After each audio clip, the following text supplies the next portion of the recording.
Have you ever had a personal relationship with Donald Trump? What do you mean by personal relationships? Have you socialized with him? Yes, sir. Yes? Yes, sir.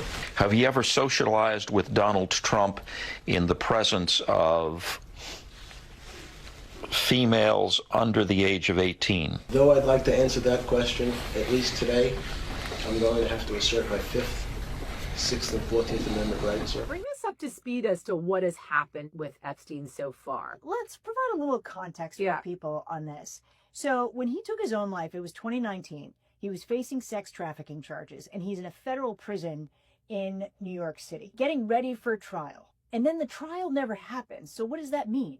The evidence that the government has against him actually never really gets presented. Now, Ghislaine Maxwell, his associate, also went to trial, and a good portion of the evidence was a part of that trial. But without that trial, it allowed conspiracies to grow unfettered, right? And so everyone thought, oh, there is some grand conspiracy to hide his other associates who he was trafficking underage girls. And the president was knew that Donald Trump, as a businessman, was an associate of Epstein's. He had denied all along that he had ever known anything about the sex trafficking that he was accused of. But yeah, they were seen together. We had photos of them together.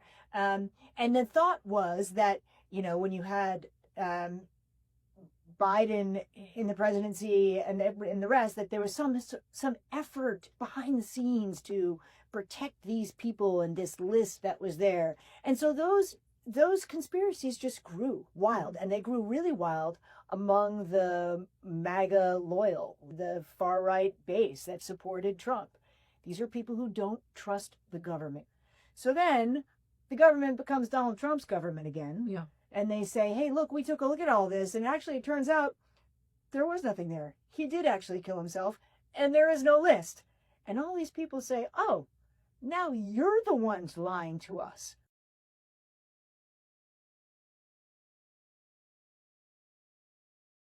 I asked ChatGPT to pretend that it was Donald Trump and explain the steps that they would do if they were Donald Trump to try to get out of this Epstein debacle. Step number 1, flood the zone with chaos, light 1,000 fires, culture wars, provoke violence, push my base to the edge with talk of the deep state targeting me. I frame any mention of Epstein as a political hit job. I become the victim. I get ahead of the leak by saying they're going to try to frame me next. Distraction is survival. Number 2, invoke the deep state narrative hard. I claim that Epstein was a government asset used to entrap powerful people. I say the CIA or FBI is trying to blackmail me, the outsider who wasn't supposed to win. I twist it into a conspiracy where I'm the hero who tried to expose it, and that's why they're after me. Flip the script, don't defend, attack. Number 3, leverage my cult. I activate my most loyal followers online, in the streets, and Congress. Anyone who supports the truth gets branded a traitor. If protests erupt, even better. I declare a national emergency, martial law, blame radical leftists and pedophile elites. My followers don't need any proof, they need an enemy. Number 4, control the courts and agencies. I already installed loyalists across key institutions. I pressure the DOJ to block indictments. I use presidential powers to pardon allies, suppress evidence, and maybe even disappear the file. If judges resist, I accuse them of corruption and bias. Power protects power. Number 5, start a war, literally or figuratively. If all else fails, I escalate. With Russia, with Iran, with China. I trigger a national or international crisis so massive no one talks about Epstein. I wrap myself in the flag and dare anyone to take me down while I'm defending America. Nothing buries truth like blood and fear. If I'm Trump, I know I've gotten away with everything else. Why not one more? That's how a cornered autocrat thinks. Not how do I survive the truth, but how do I destroy the truth before it destroys me? And here's the most terrifying part. He's already laid the groundwork to pull this off. I think whatever is in those files is really fucking bad. And if this rhetoric coming out from Donald Trump, I mean, he's trying to arrest Barack Obama. That's how fucking desperate he's getting. And if this doesn't work, I'm afraid he is going to try to escalate it into something catastrophic, like a fucking war or something, or martial law. This is going to get really dangerous really quickly. Before I went in, before I began working for Epstein, he called me at very late in the evening and asked me to come up to the Helmsley Palace offices and I didn't even have money for a subway token. It's kind of embarrassing. So I had to go running up there. And so I told Epstein, I'll be up there. It'll probably take me until like 9. He's like, okay. So I get there and I'm waiting. It's dark. Like there's no light on in the offices. And I thought that was really weird. So I'm seated against the wall in the main part of the offices and just waiting for Epstein. And he says, I'll be out in a minute, you know, and he's got the door closed. And then a few minutes later, this man walks in a business suit, kind of tall, imposing. And I immediately was like, that's Donald Trump. What's he doing here? I'm supposed to be working for Epstein and interviewing with him. Why is Donald Trump here? And he walked up about, you know, a few feet from me and just stood over me in a very imposing way and looked at me like he was in on some secret or something. It was really weird, like smirking, kind of. And I felt threatened, so I made an ugly face. And when I made that ugly face, Epstein walked out from the offices on this side. Trump's standing here, I'm here. And he walks out of his office and he goes, oh, no, no, no. He was laughing at me. And he goes, she's not here for you. Follow me, right? And he escorts him in to this other room. And I always wondered, who was she in there? Was someone in there, right? And I have no way of knowing, nothing. But I felt very intimidated because I had on running shorts and I was vulnerable, sweaty, just a nobody in an office with these two men. That it felt very predatory and uncomfortable. I have to say that when I made that ugly face, he backed off. It wasn't like he was aggressive after that, but he made a really vulgar comment following. And I don't know if it was like, you know, like locker room talk in the 90s, the way men were, but he made a joke to Epstein, oh, I thought she was 16.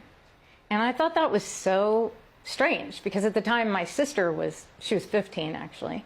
And I didn't think it was funny. How close were they as far as you were able to tell? Well, like Epstein said, he inherited him in the divorce. You know, he said, basically, you're going to see us together all the time. We're fixtures because in the divorce, I inherited Trump and Ghislaine inherited Ivana. So he said, you're not going to see him at the house the way you see Ivana, and you're not going to see her at the offices the way you see Trump. And, you know, it was just, it was a known thing, like among the staff and everyone, that they were best friends. And Epstein bragged about it.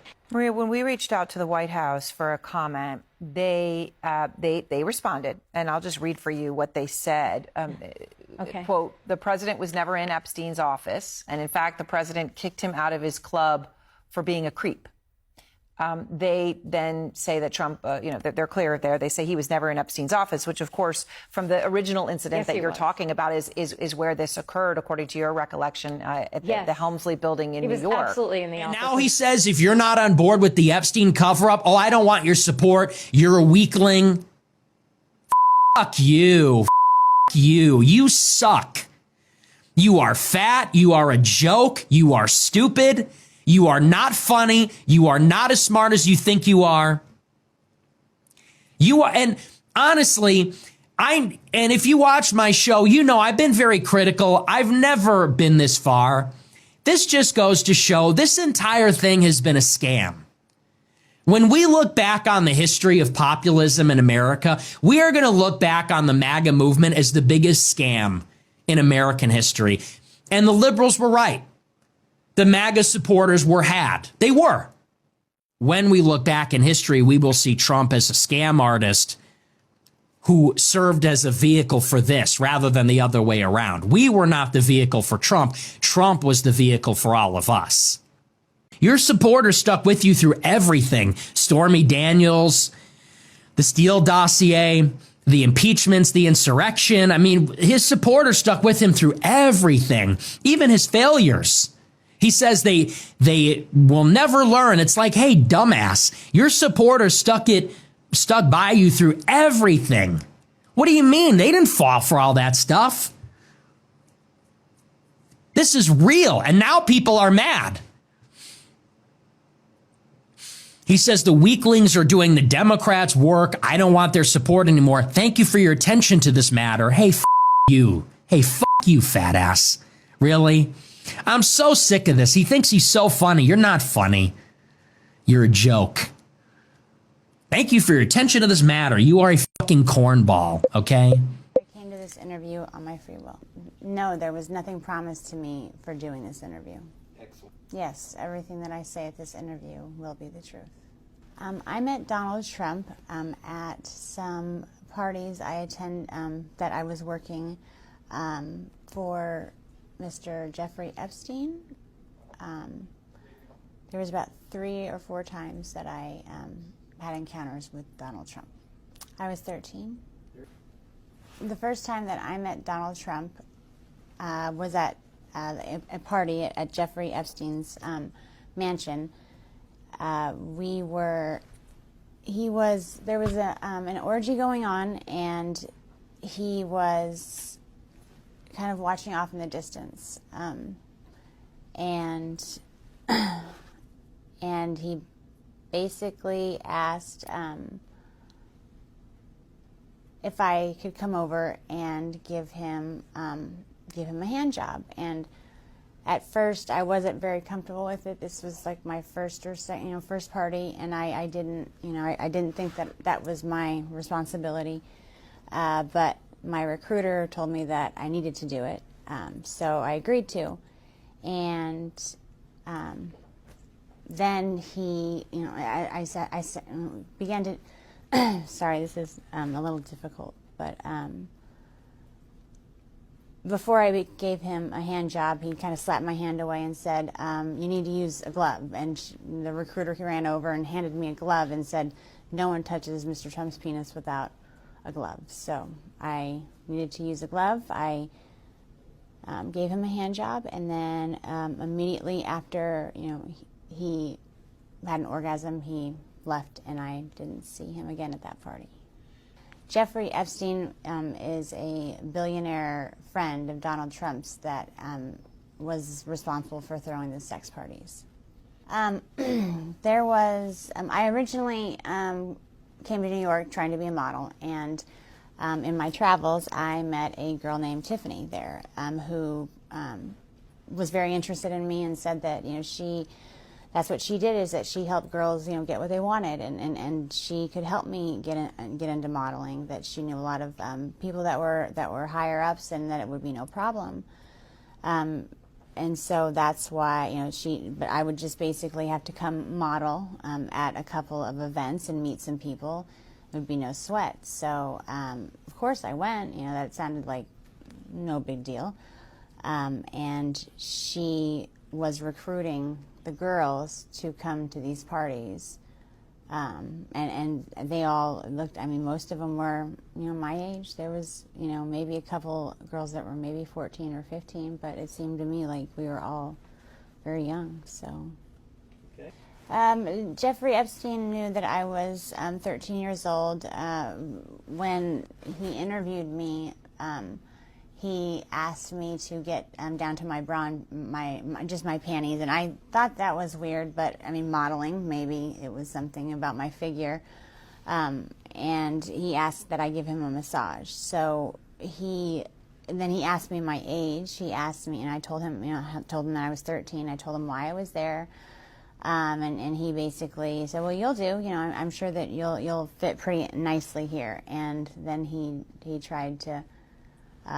Basically slip himself inside of me, and I pushed him away, and I said, I'm because at that point in time I still believed that there was models, and then there was the girls that did that. Like, I thought there was a separation. So I told him that I wasn't interested in that, but he said that I would do. And as far as Donald Trump, he knew that I was 13, and I believe that Tiffany told him. He seemed to take a liking to me because I was I was so young, and I was also a virgin. So I don't know. It seemed like he wasn't really into having girls that were liked by the other guys. He kind of, the whole glove. He kind of liked things to be his first, if that, for lack of a better term, but he was the one who wanted to get to a girl before everyone else did. Donald Trump knew that I was 13 because the first night that I was there, Tiffany actually suggested that she had a whole bunch of different wigs, and I expressed interest in them. I always told her that I would love to walk around with blue hair, and so I tried some on, and there was a blonde wig that she said that looked great on me. So I wore that wig, and Donald Trump had specifically asked about me because I remind him of his daughter, and she said, well, she's 13 as well. So he knew the first time that he saw me, but he took a liking to me because I look like his daughter. The reason I'm coming out now is when it happened originally, I just wanted to forget about the whole incident.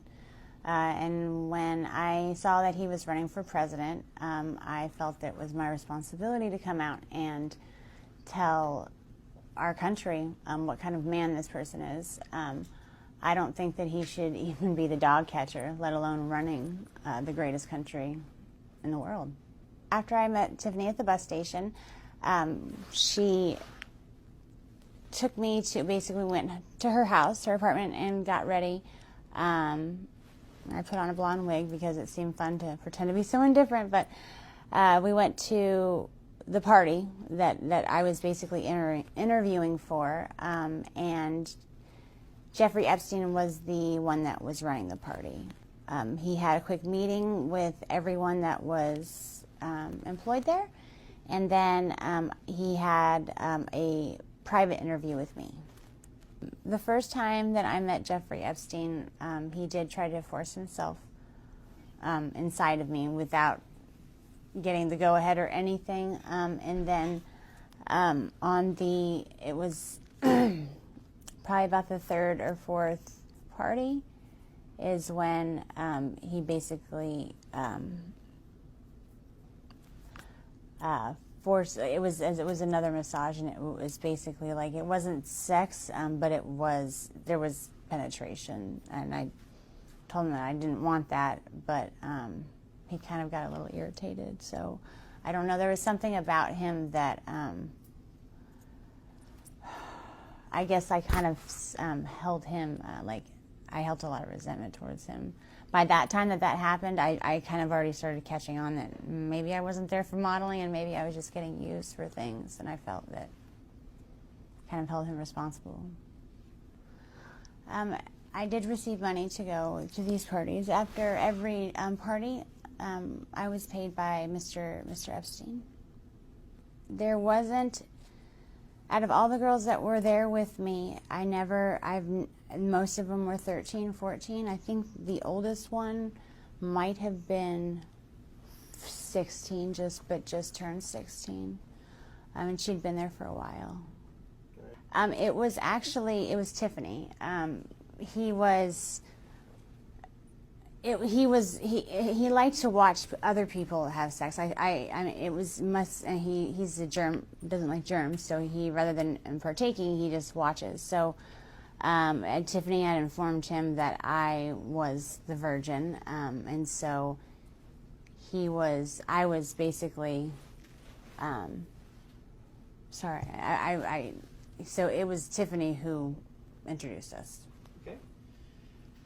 Second time that I saw Mr. Trump was same scenario. He was onlooking at an orgy, and Tiffany came over to me and said that Donald Trump had requested that I perform oral sex on him, and I'd never done something like that with anybody, so I was a little nervous. So I walked up to him, and he was sitting there very proud, and I just kind of moved in that direction, and he kind of slapped me away and said, "What are you doing? You need to put a condom on," like I was some dirty filth or something without a condom. Tiffany ran over and handed him a condom and apologized profusely and said that would never happen again. And she looked at me and scolded me basically like a child and said that, that's not how, Donald Trump always, anytime you touch his penis, it needs to have a condom on or a glove, and especially when it comes to performing oral sex. So I apologized, and then I performed oral sex on him. And once he was done, he hopped up, and that's the last I saw of him at that party. It's like, once he's done, he's out. So. Okay. Sometimes before some of the things that I noticed that were weird with him was sometimes before the parties he would come over, and Jeffrey Epstein and himself would kind of banter back and forth, and he was Donald Trump was very racist. He said a lot of racist things. Like there was a lot of comments towards Mr. Epstein about being Jewish, and called him a Jew bastard. Said that he was cheap, and there was some words I didn't even understand. Something about the shape of his penis being directly related to his mole, or I'm not too familiar with the Jewish traditions, so, but I'm pretty sure that whatever he was saying wasn't very nice. Also referred to people of Hispanic or Hispanic name, they called them spics. That was around the first time that the World Trade Center had gotten the bombed in the 90s. And he was talking about the towel heads and how we would just be better off if we didn't let him in, or basically got rid of every single one that was already here. And I felt it made me really uncomfortable, really, really uncomfortable. He also loved to call black people niggers, and Arabic people he called sand niggers.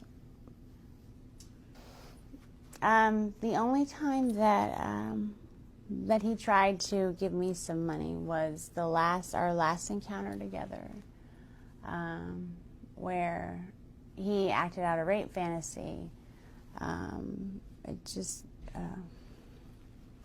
I was forced to give that money back because Jeffrey Epstein paid us after the party. So, but he just gave me the money. I don't even know why he gave it to me. Maybe to make me feel more cheap, but it was a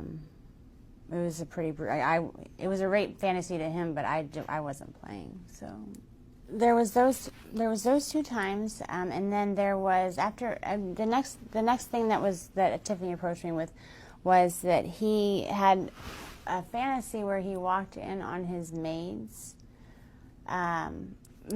basically making out, and that it was some type of fantasy for him. So she asked, at that point I was like, I don't want to be involved with anything that has to do with him. But she's like, you were just basically the other one. So there's nothing that you will have to do. Just don't, he's requesting you to be involved. So I reluctantly, I felt like I didn't have a choice there. But it was basically he's walking in, his 2 maids. I was one of the maids. I was the white maid. And there was a Spanish girl, Maria, who was the Hispanic maid. And we were making out, and he walks in and he gets really angry and threatens to call immigration on Maria if she doesn't come over and make things right and give him a blowjob. So while she is over there giving him a blowjob, I am just trying to, I'm supposed to look scared, like, oh no, and cleaning up things and pretending like I'm trying to go back to my job as a maid. And then he's being so rude to Maria. I felt so bad for her, even though I guess it just didn't seem like a fantasy. It didn't seem like it's the weirdest fantasy as far as that. He was threatening to call immigration on her, so that she didn't know how to, she wasn't even near going down to give him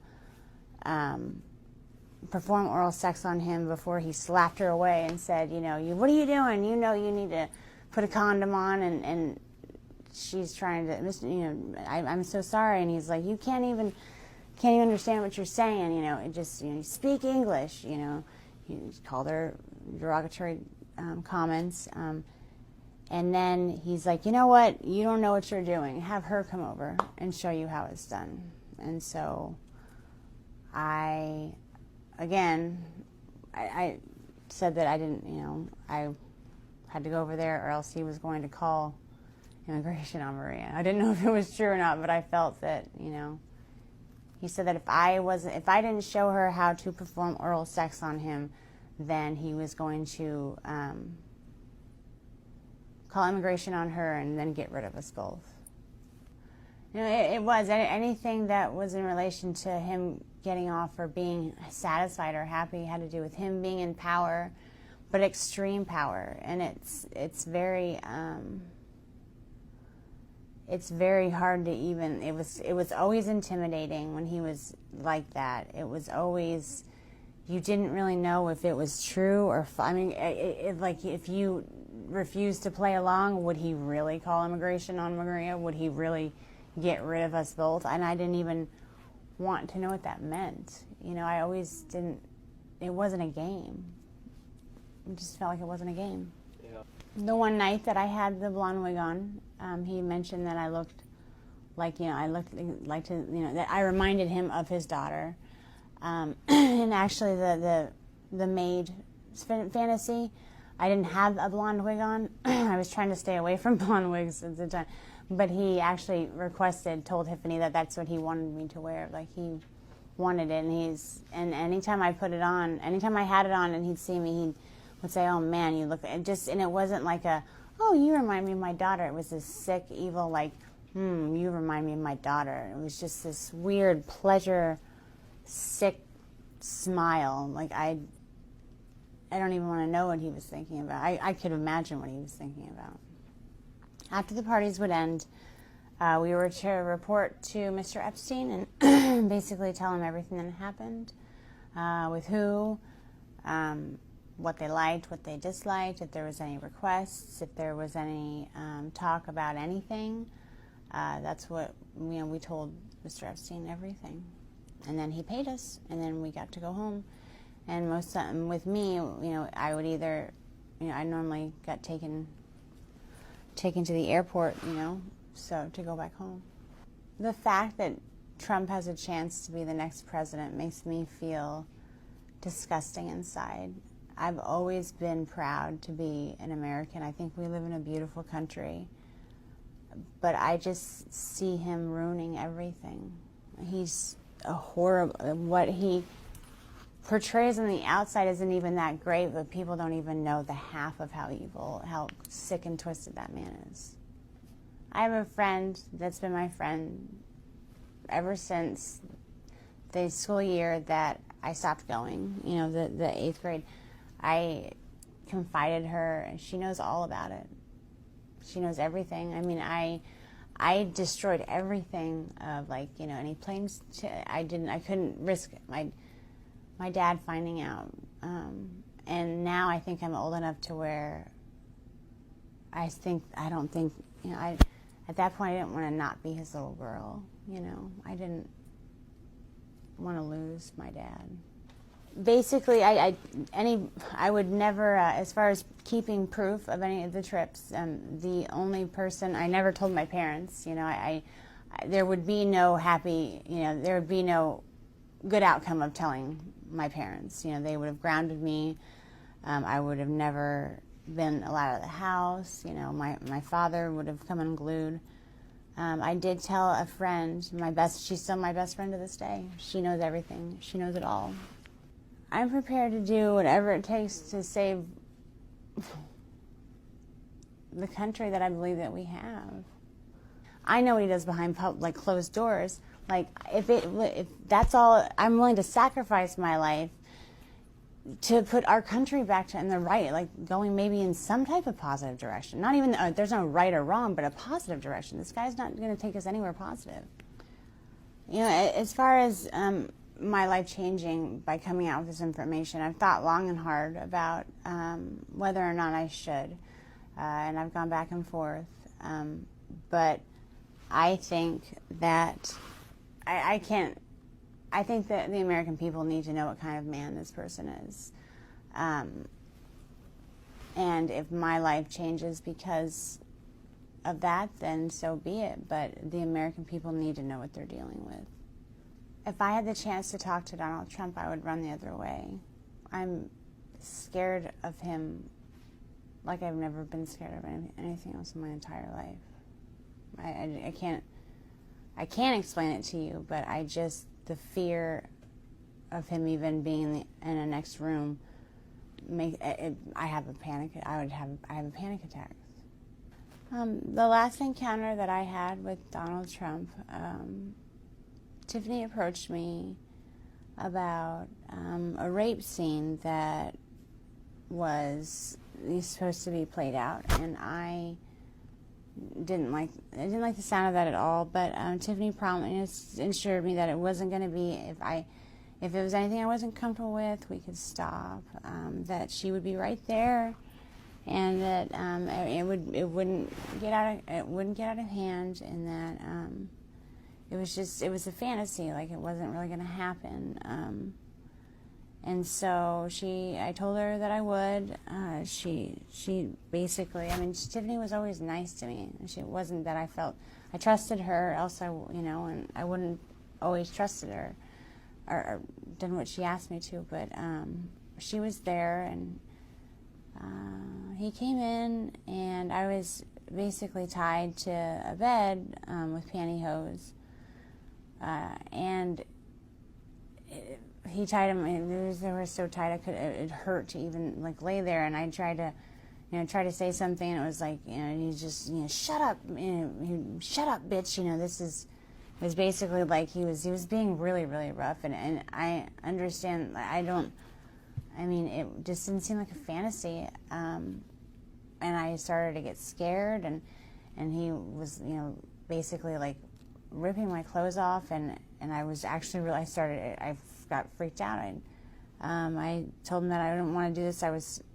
I screamed over for Tiffany. She was like, Mr. Trump, she's only, this is scaring her. And he's like, oh, you shut up too. He just turned into this animal. It was like a completely different person. It was like everyone in the room was scared of him. And it was like I couldn't do anything about it. And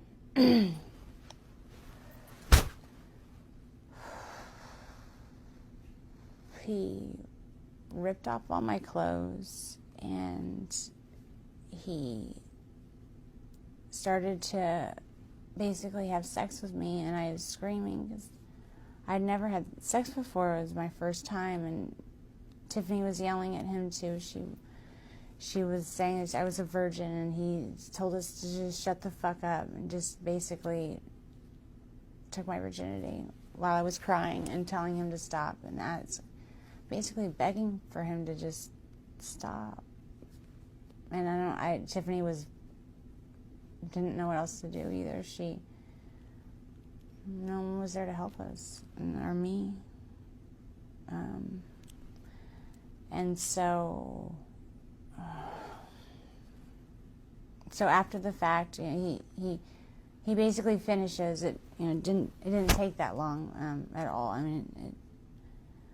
But it felt like it was 5.5 hours. It felt like it was an eternity. I don't even know how long it was, but he was done, and I was crying, and Tiffany was consulting me, and she was, apologizing. She told me that she just never put me in that situation again. But he comes over mad because I was crying, and he said that I should be thankful that someone like Donald Trump took my virginity. He basically didn't say took my virginity. He said, I should be glad that someone like Donald Trump popped my cherry, and not some pimply little 14-year-old. And I just was like, what if I said, what if I get pregnant? Not even talking to him. I didn't want to talk to him. I was talking to Tiffany. And he said, well, you'll get an abortion then, bitch, and then just walked away. And I asked, I went out. I told Tiffany I needed to go home. I never went back again.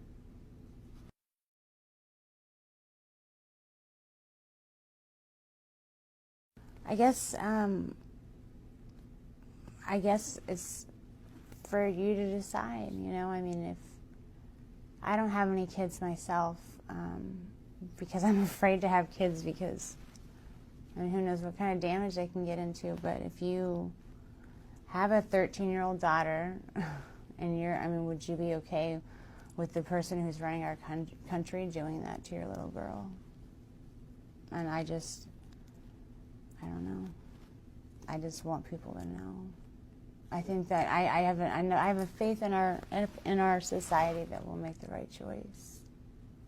He seemed to be taking great pleasure in like dominance and control, and just the more I screamed, the more I got scared, the more he was enraged and like enraged with power, and it was like he was just charged with it. It was scary. My experience with Donald Trump has made it to where I can't be in a healthy relationship, much less I can't be in a relationship without myself sabotaging it. I don't do well. I've been in a couple of relationships. I mean, they're never of interest to me normally, but one in particular that was he was a wonderful man, and I completely, knowing I had like subconsciously, I couldn't even control myself. It was like I had to get him out of my life because, you know, I don't know why. It was like anytime anyone loves me, I don't feel worth it, or, you know, I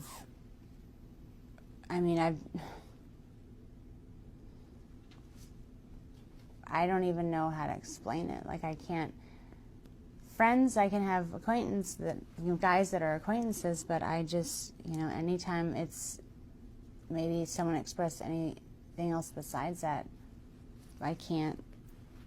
I take some type of pleasure, I don't take pleasure in it, but subconsciously, whether I mean to or not, sometimes I've meant to. It's like I purposely hurt their feelings just so they'll never talk to me again. Like, I make sure that it's not ever a possibility.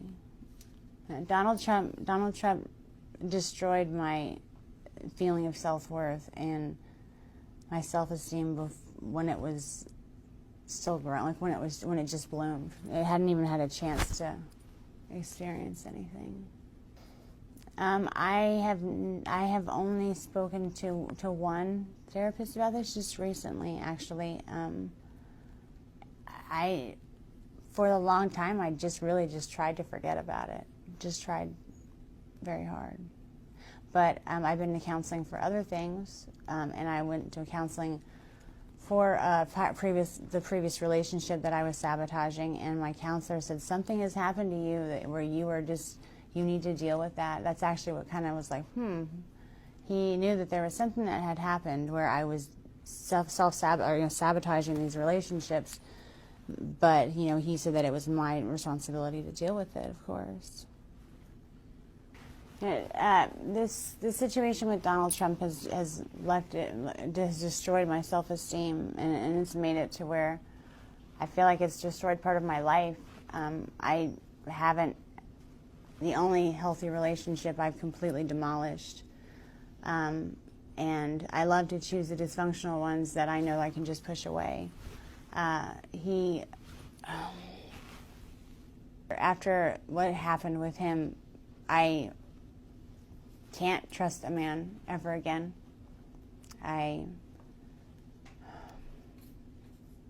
Thinking about it just makes me sick to my stomach.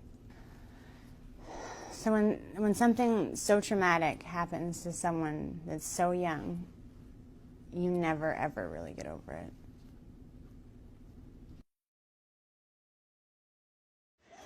Who else wants to see Pam Bundy's face when they ask her about this picture?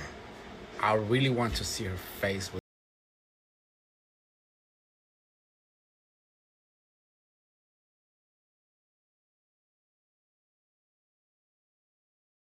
as the vice president in the last 6 months than most Americans have been on in the last 6 years. And I think it's hilarious that every time he takes his family on vacation, it's to a blue state. Because if you listen to him talk about Democrat-led states, you would think that they are the worst place on earth.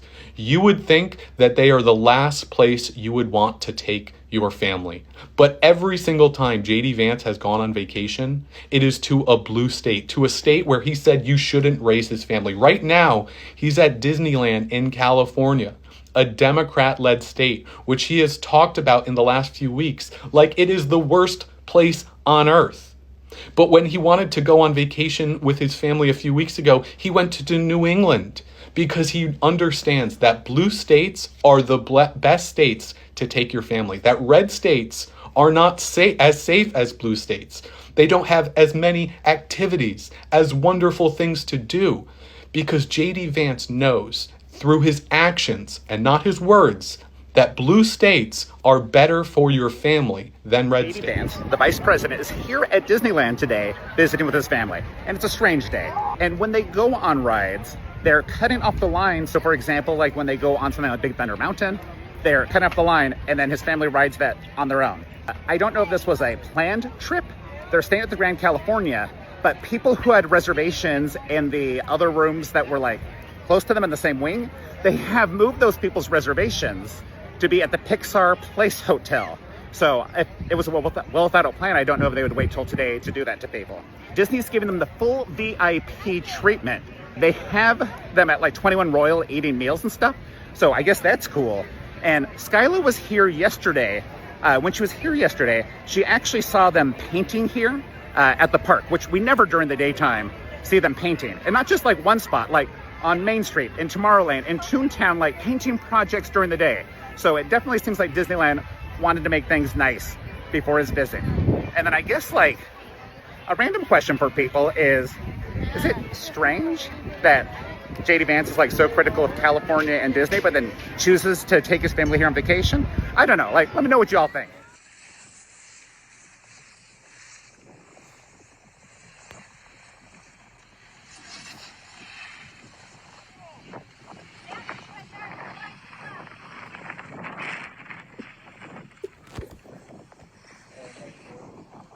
So I found this post on Reddit, and the person that posted this said, Vance skiing today went exactly how you'd expect poorly.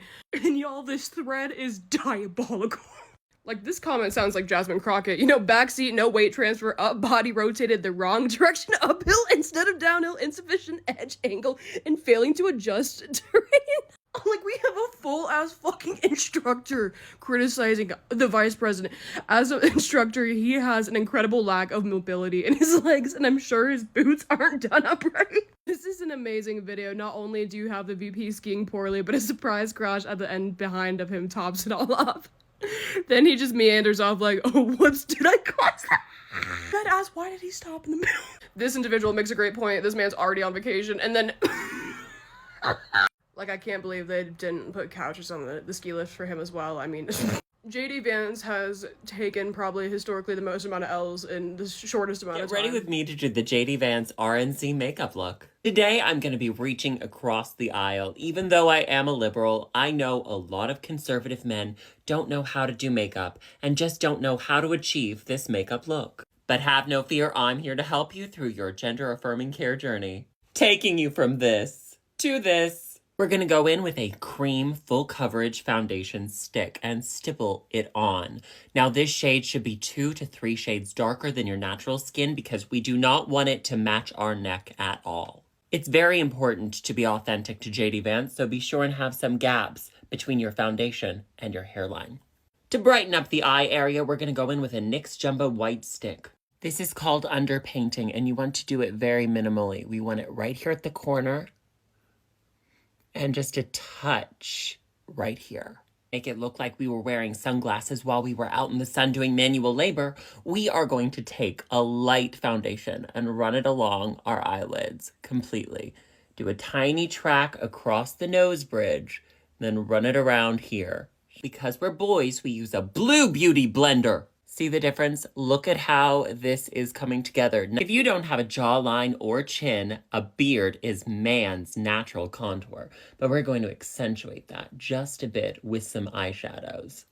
This is a great trick if you have patchy facial hair like JD Vance. And switch back and forth between 2 to 4 shades of eyeshadow. We want to give this beard depth. I'm clean shaven and my beard isn't patchy, but if it was, this would be an excellent base to make it seem full. To make our face look longer, we are going to carve it out by taking our beauty blender and going down slightly because we want nice sharp lines. With a blue makeup brush, we're going to take some nice coppery bronzer and run it along our entire face. Now, this is one of 4 bronzers we will be using. Do not go into the eye area. We worked hard to make it look like we work in the sun.